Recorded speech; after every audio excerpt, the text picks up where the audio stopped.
A generational crash out from Real Madrid's actual dictator. English football has been rocked by Spygate 2.0. A bizarre own goal denies CR7 his first title in the Middle East. Sergio Ramos buys Sevilla. And this Ted Lasso cast member just signed a pro deal. This is DMAC Daily. It's funny that everyone refers to Kylian Mbappe as the dictator of Real Madrid, because I'm sorry, are we just gonna ignore the fact that Florentino Perez actually exists? Like, this guy is genuinely insane in addition to being power obsessed. Now, he's understandably come under fire of late for all of Madrid's shortcomings this season, both on the pitch and in the octagon and locker room. So the president of 26 years then scheduled a rare press conference to address the situation. And let me tell you now, absolute cinema.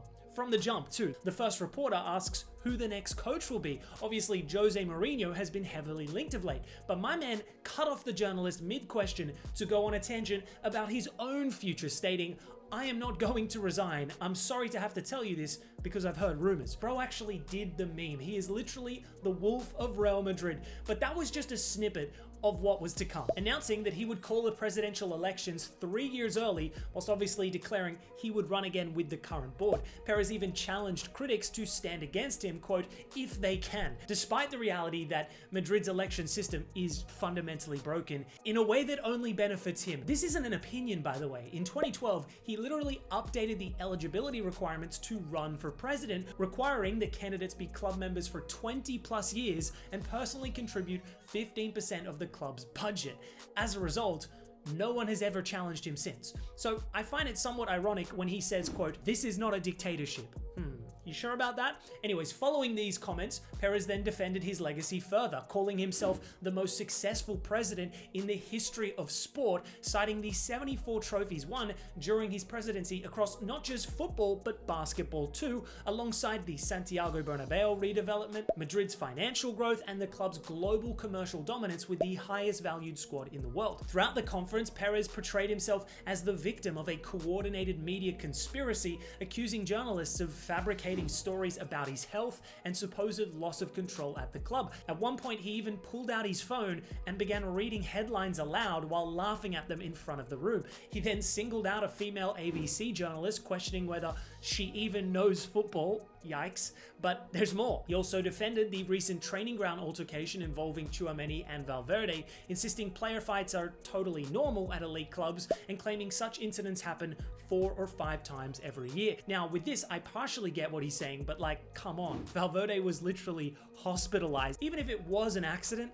that is not standard procedure. Then Perez turned his attention to Barcelona and the infamous Negreira case, describing it as the biggest corruption scandal in football history, and confirmed that Madrid are actively preparing a 500-page dossier to submit to UEFA, alleging systemic refereeing corruption that he believes cost Madrid multiple league titles. Barca immediately chirped back at this attack, releasing their own public statement on the matter that, to be honest, didn't say a whole lot. If you want more context into the whole Negreira saga, I recommend tuning into Rabona TV's in-depth analysis on the subject, or alternatively Tifo Football. Links for both are in the description below. But back to the presser, and Perez continued to brag further, this time about his business empire, reminding reporters that he remains one of Spain's biggest construction magnates, boasting that his companies generate billions in annual revenue worldwide. I guess he mentioned this to convey that he's, I don't know, mentally sharp and fully capable of running Madrid. Perez then bowed out with one final defiant remark, stating, "the only way they'll get me out is if they shoot me," before abruptly ending the conference. Oh, and he also said he hoped to never have to see the journalists in the room again. Papa Perez, more like Diva Perez, am I right?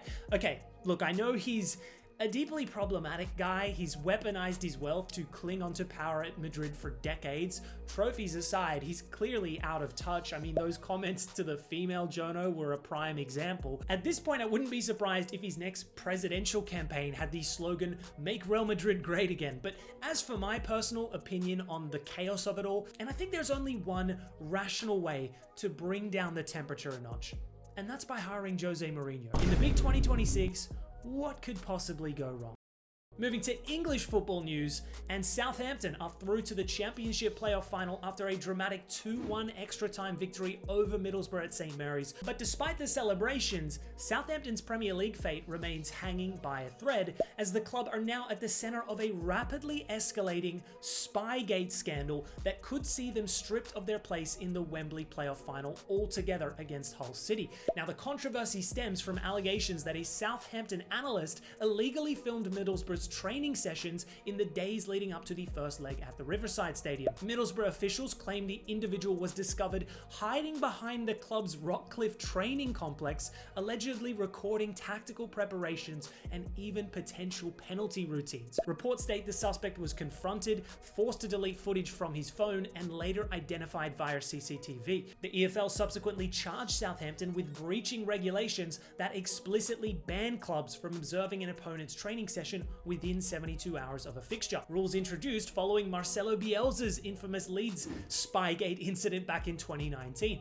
What makes this situation even more explosive is the potential punishment. Unlike Bielsa's case, which resulted primarily in a fine, there is a growing consensus that sporting sanctions are more likely because the rules are now clearly established. A possible penalty includes Southampton forfeiting the semi-final, with Middlesbrough being awarded a 3-0 result from the first leg, or Southampton being expelled from the playoffs entirely. Middlesbrough manager Kim Hellberg has repeatedly labelled the alleged actions as cheating, claiming Southampton appeared unusually prepared for tactical systems his side had never publicly used before. He also insisted a financial penalty would be insufficient punishment, given Premier League promotion is worth well over £200 million.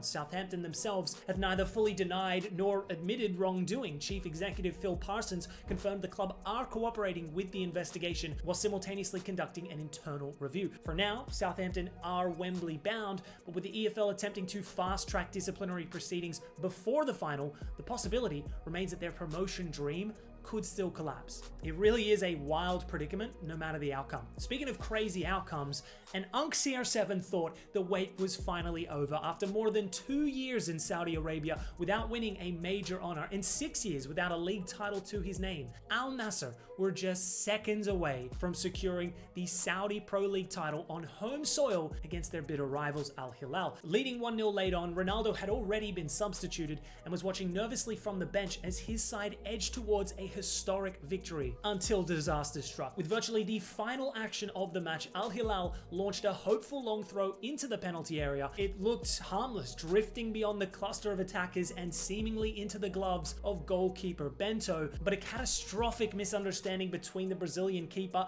and former Barca defender Inigo Martinez turned the situation into chaos. Martinez attempted to head clear just as Bento came to collect, the collision sending the ball looping into Al Nassr's own net. Cameras immediately cut to Ronaldo, whose reaction perfectly captured the moment. First, just stunned disbelief, completely dumbfounded over what just happened, before ushering a painful smile of acceptance. You have to feel for him in a way, because this title race carries enormous personal significance to the Portuguese star. Since arriving to Saudi Arabia back in 2023 on a groundbreaking deal to basically kickstart the league's global push, he has won various individual accolades and remained prolific throughout his tenure, but has never been able to secure silverware. No, the 2023 Arab Club Champions Cup does not officially count. So for his own legacy, he's now desperate to win the league. Now, it is worth noting that the title race isn't over by any means. In fact, Al Nassr remain heavy favorites to go on to win, sitting 5 points clear with 1 match left. Granted, Al Hilal have a game in hand, so if they win that, then there's only 2 points separating the two. Al Nassr's final game is a home bout to relegation battling Damac, so you'd expect them to win, but they can't afford to even draw, as if they do so and Al Hilal win their remaining 2 games,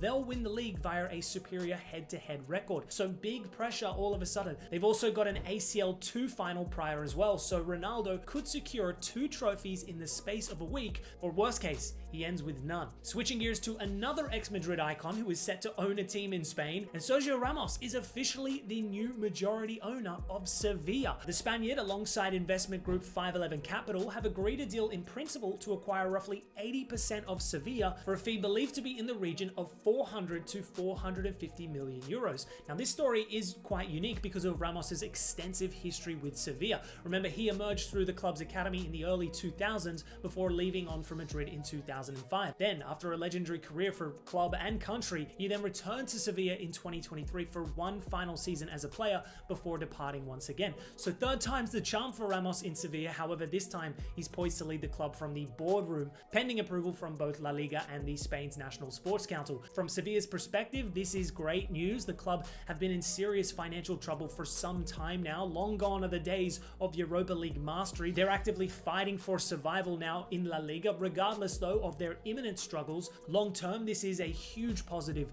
for the future of Sevilla, an iconic Spanish club that deserves an ambitious owner, and who better to lead than their greatest ever academy graduate. Moving to the US, and in one of football's most surreal crossover stories in recent memory, Cristo Fernandez, the Mexican actor best known for his role as a footballer in the fictional TV series Ted Lasso, has officially signed a real professional football contract, joining El Paso FC in the USL, the second tier of America's football pyramid, which sits beneath the MLS. The 35-year-old previously had genuine football ambitions long before acting. Growing up in Guadalajara, he came through the youth setup at Tecos FC in Mexico, but persistent injuries forced him to abandon the sport as a teenager. That ultimately pushed him towards acting, where he unexpectedly became a breakout star in Hollywood. But unlike many celebrity publicity stunts, this move actually appears legitimate. Fernandez reportedly spent 2 months on trial with El Paso, training regularly with the squad and even featuring in a preseason fixture against New Mexico United